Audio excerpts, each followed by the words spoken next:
Salut à tous les amis, bienvenue dans ce nouveau vlog.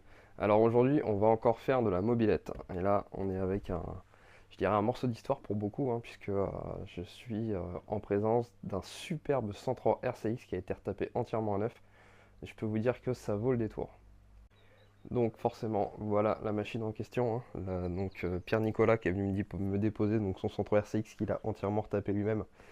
Il s'est bien éclaté, hein. C'est un passionné Peugeot, également avec les voitures, hein. Il a une 205 GTI qui m'a dit exactement de la même couleur que cette machine-là. Donc tu vois, hein, il s'est bien éclaté avec compteur, enfin voltage, compte tour, compteur de vitesse, etc. Le tout raccordé sur une batterie qui est elle-même rechargée par l'allumage MVT ici présent.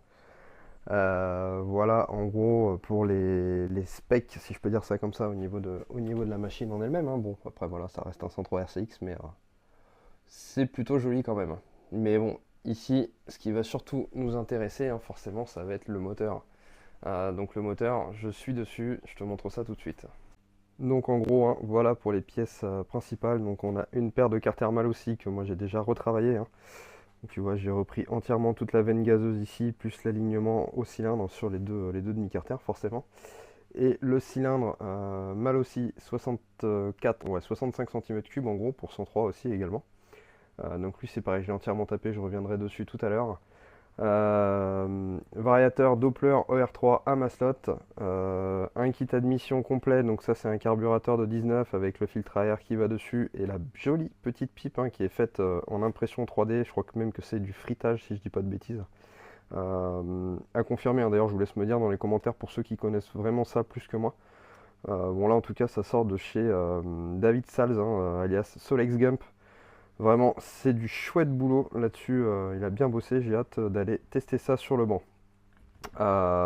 Donc voilà pour ça. Et le vilebrequin Bidalo qui va avec, hein. Faut au moins ça de toute façon pour encaisser vraiment les chevaux et puis surtout le gain de couple, hein, comparé à un 50 cm3 standard. Forcément, le petit café pour m'accompagner, ça fait toujours du bien. Puis là, je te cache pas que j'avais un petit coup de mou, alors le café, je suis content de le trouver. Donc là, moi, je vais déjà refermer le bas moteur. Et puis ensuite, on va avancer et j'ai hâte d'aller mettre tout ça sur le banc. Bon, il est l'heure de continuer ce moteur. Alors pourquoi je te dis ça, hein? Parce qu'il s'est passé plusieurs semaines en fait entre le début de cette vidéo et maintenant. Je te montre pourquoi. Parce que le client en fait m'a envoyé des nouvelles pièces, enfin m'a fait envoyer des nouvelles pièces qui ont mis un petit peu plus de temps que prévu à arriver. D'où le changement aussi que tu dois entendre en direct dans cette vidéo, hein, puisque j'avais pas encore reçu mon nouveau micro juste là. Donc voilà. Alors, dans ces nouvelles pièces, il y a un truc qui est vraiment sympa. Je vais te montrer ça tout de suite. Donc tu vois le moteur qui est là, qui lui est monté. Et donc un truc vraiment sympa, c'est cette chouette culasse en mode hérisson. Alors là, franchement, au niveau diffusion de la température du moteur, ça va être vraiment le top. Et du coup, je vais pouvoir me lâcher un petit peu plus. Et ça me plaît. Alors cette culasse là, si tu te demandes d'où ça vient, je vais te le dire tout de suite. Ça vient, tu vois, c'est marqué juste là de chez Solex Gump. Alors, je sais pas si tu connais. Solex Gump, c'est quelqu'un qui est disponible uniquement sur Facebook de mémoire et qui fait pas mal de pièces spécifiques pour la mob, hein. Donc, tu vois, on passe de cette culasse là qui était la malle aussi à cette culasse là. Donc, autant te dire que bah, elle est quasiment deux fois plus grande, quoi, hein. Donc, ça, c'est cool. Et donc, seconde chose aussi qui m'a fait envoyer, même topo qui sort de chez la même personne, donc de chez Solex Gump, hein, donc David. Là, on a une admission spécifique qu'il fait produire. Et donc, on passe maintenant sur un carbu de 19, hein. À la base, on était sur un 17,5, donc là, ça va être plutôt cool aussi. Allez, maintenant, je vais donc continuer là-dessus. Je vais prendre les valeurs de la culasse. Alors, à savoir que David, quand tu lui commandes une culasse, hein, il te demande certaines valeurs à lui donner et lui fait la culasse en fonction de tout ça. Donc moi, je vais relever maintenant ces valeurs-là, donc à savoir squish et taux de compression, et on va voir ce que ça nous donne. Allez, c'est parti pour une mesure du taux de compression, enfin du volume de chambre du moins dans un premier temps.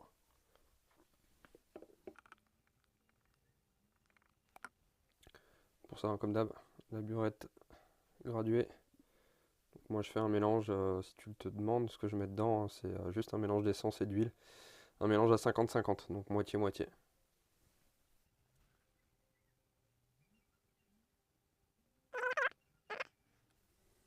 Et puis maintenant, je peux aller faire ma mesure. Donc là, après avoir fait mon calcul, donc j'ai mesuré 6,7 millilitres, j'ai retiré 1,5 pour le volume de bougie, si tu veux.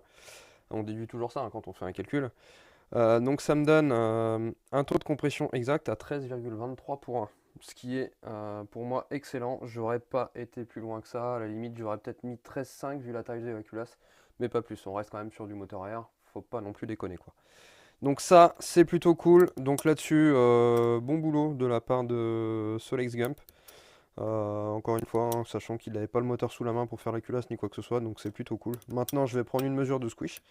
Et puis, au niveau de la culasse, je pense que si le squish est bon, je ne vais rien toucher de plus. Bon, du coup, hein, après la culasse, je suis désolé, hein, j'ai avancé sans toi, il faut que j'avance aussi.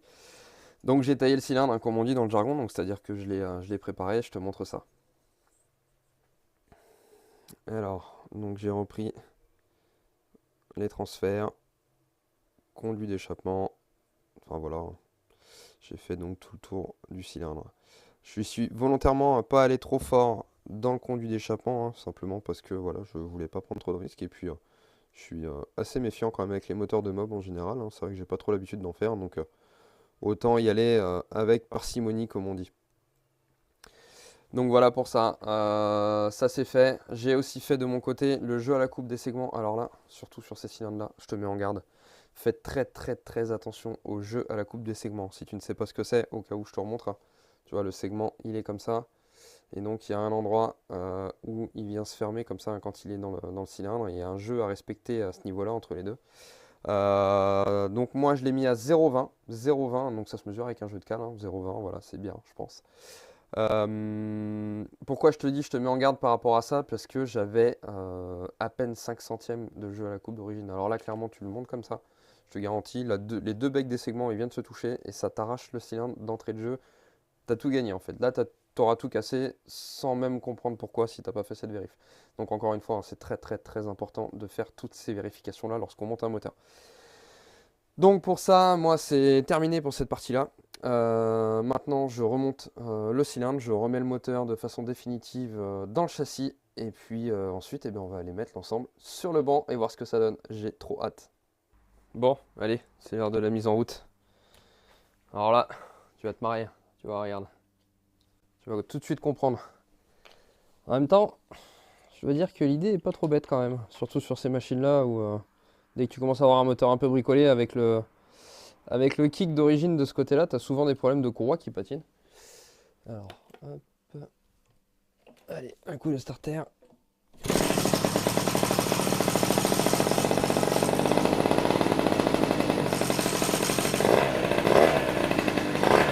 Bon, bah, ça démarre. Pas trop mal déjà.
Ok, allez, la machine est donc sur le banc. Moi j'ai déjà fait le rodage du moteur de mon côté. J'ai fait pour le moment absolument aucun réglage. Donc je vais te montrer un petit peu comment ça tourne. Tu vas voir, en bas régime c'est vachement gras. Et en haut ça m'a l'air aussi un petit peu gras. Donc bref, je te montre comment ça tourne là et ensuite on avise.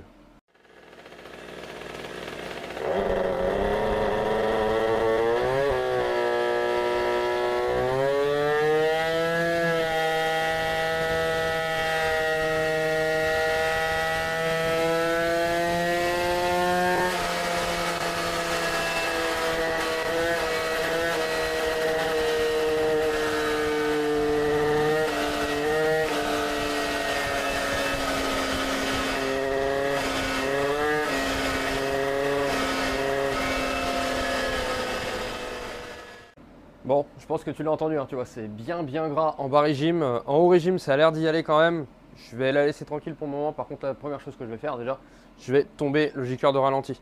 Je vais même le tomber un sacré coup, hein, parce que là, tu vois, vraiment, en fait, la brelle, elle ne répond pas du tout. Tant que j'ai pas passé au moins les 3 quarts d'ouverture de boisseau, tellement elle est riche en fait en bas régime. Donc je vais tomber le gicleur de ralenti, je vais regarder ce qu'il y a dedans et puis j'avise. Donc là, tu vois, je viens de tomber, donc là, enfin tu vois, non, tu vas pas trop voir. Avec un tournevis, c'est pas mal. Je disais donc, je viens de tomber le gicleur de ralenti et effectivement, c'est bien gros puisque le gicleur qui était dans le carbu d'origine, c'était un gicleur de ralenti de 50. Et donc là, je vais redescendre à 35 exactement. Je pense que ça doit être le tiercé gagnant, si je peux dire ça comme ça. Pareil en principal, hein, donc là j'ai un 95. Pour le moment j'y touche pas, je le laisse. Puisque le fait de descendre le gicleur de ralenti, hein, ça agit aussi un petit peu sur le principal. Donc ça va aussi nous l'appauvrir un petit peu en haut.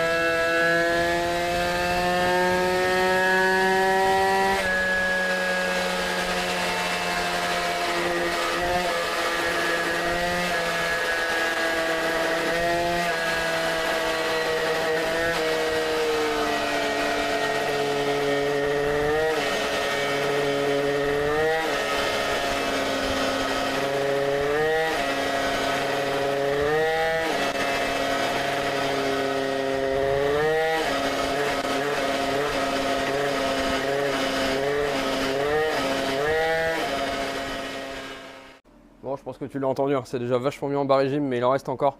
J'ai de quoi descendre encore un petit peu en gicleur de ralenti, après je serai au max du max de ce que j'ai. Donc là j'avais mis un 35, je vais redescendre à un 30 et par contre pour le coup je pense que le principal je vais pouvoir l'augmenter un petit peu là, tu vois, ça a rééquilibré les choses, hein, comme je te disais tout à l'heure. Donc voilà, hein, à savoir comme je te disais encore tout de suite, un gicleur de ralenti, il faut bien faire attention, ça débite vraiment du ralenti jusqu'à la pleine ouverture du boisseau. Donc c'est le seul gicleur en fait du carburateur qui débite absolument tout le temps. Donc fatalement, hein, comme quand tu descends un gros coup comme j'ai fait tout à l'heure, forcément ça va t'appauvrir un petit peu le haut régime. Donc là, je vais descendre à 35, à 30 pardon, en ralenti et le principal, je vais lui remettre 5 points de plus.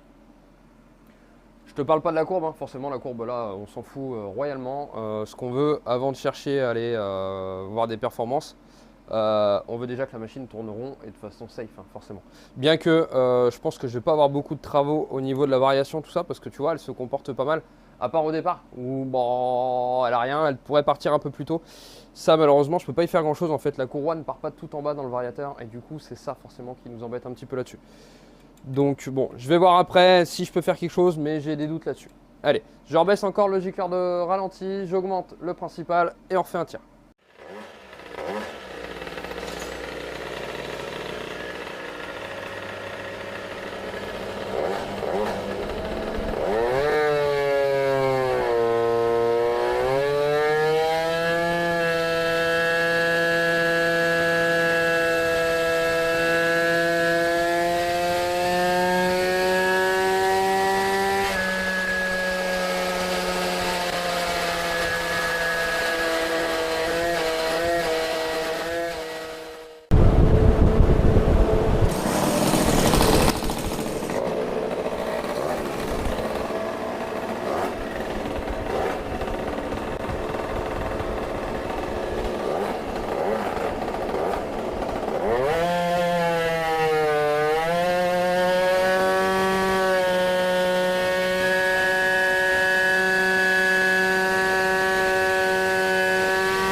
Bon, du coup, tu vois, je t'ai passé la partie variation pour la simple et bonne raison qu'il y en a eu très peu. Je pense que tu t'en étais déjà rendu compte, hein, la variation était plutôt bonne déjà quand je faisais mes réglages carbu. Par contre, Bon, la machine marche super bien, je veux dire, c'est génial, hein. Tu sens que le moteur il a du coffre, il a de la reprise et tout, c'est vraiment cool. Par contre, je suis un peu déçu dans le sens où tu sens qu'en fait la machine elle est retenue, elle est bridée.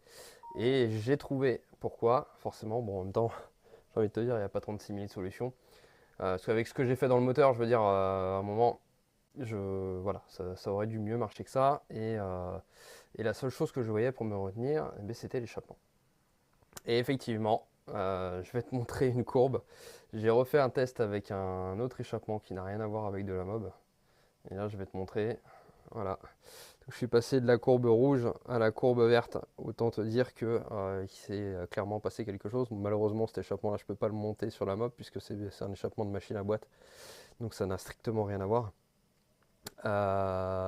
Donc bon, en même temps, j'ai envie de te dire, c'est pas trop étonnant, hein, puisque on est donc sur un 65 mal aussi, et forcément, il n'existe pas réellement d'échappement de mob qui sont prévus pour ces cylindres-là, donc c'était à prévoir. Mais tu vois, je trouvais bizarre parce que j'avais une référence sur un 103 RCX aussi que j'avais fait dans le passé sur ma chaîne YouTube, une orange, qui avait une configuration qui était similaire, hormis le cylindre qui était en liquide et l'échappement qui était un Ninja G2 pour le coup. Et la machine marchait quand même un peu mieux que ça. Et là, donc, effectivement, je retombe déjà plus ou moins, je dirais, sur mes petits en changeant d'échappement. En sachant que hein, la courbe verte que je te montre, donc la courbe qui est là, c'est vraiment une courbe que j'ai fait sans faire aucun réglage de variation. Je pense que j'aurais clairement pu alléger, hein, puisqu'on voit bien que la machine prend sa puissance maxi vraiment sur la fin. Donc le vario était vraiment trop lourd pour faire fonctionner ça. Donc voilà, il y a encore de la marge, hein. Bon, en attendant, les chiffres sont quand même plutôt sympathiques, hein, puisque, hop là, je tape dans les outils, puisque donc avec l'échappement qui est sur la mob standard, on est à 11 chevaux 3. J'oscille entre 11 et 11,3 à peu près, hein, selon la température du moteur, forcément c'est du moteur arrière. Avec l'autre échappement, je suis à 12,2, hein, donc il y a un bon cheval d'écart quand même. Donc voilà. Bon, écoute, moi j'ai envie de te dire, je suis quand même plutôt content et également agréablement surpris de la culasse. J'aurais pas pensé que ça aurait eu un effet aussi, aussi bénéfique, je dirais, sur le moteur, parce que là, après un tir au banc, je pose la main complètement sur la culasse. Bon, c'est chaud, mais t'es loin de te brûler les mains, quoi. Comparé à un cylindre à air avec une culasse standard Peugeot 103, où là, mais ça prend des températures folles jusqu'à plus de 100 degrés, quoi. Enfin, c'est affolant. Là, j'ai pu le voir un petit peu, hein, puisque je sais pas si tu l'as vu, mais le client donc, a ces compteurs-là sur la machine. Bon, là, il n'y a plus de piles, forcément, enfin, il n'y a plus de batterie. Donc il y avait la température qui était là et donc la machine elle restait stabilisée à 65-67 degrés quoi. Enfin, j'étais impressionné donc franchement encore une fois Solex Gump me paye pas hein, pour faire de la pub loin de là mais voilà comme je le dis souvent je suis un peu novice hein, dans les pièces de mob je découvre encore et je suis vraiment surpris de voir que ça ait autant d'effets cette culasse là. Bon après, c'est pareil, hein, on multiplie au moins, je dirais, ouais, au moins par deux la surface d'échange thermique entre la culasse standard de 103 ou la Malossi qui te vendent et celle-ci. Donc forcément, c'est obligé qu'il y aurait eu de l'effet, mais bon, entre la théorie et la pratique, hein, on sait toujours que ça change souvent. Enfin voilà, donc on arrive au terme de ce vlog. Je te refais une petite vue sur la machine, histoire de. C'est vraiment du plus bel effet avec cette culasse, etc. Enfin bon, voilà, moi j'aime beaucoup.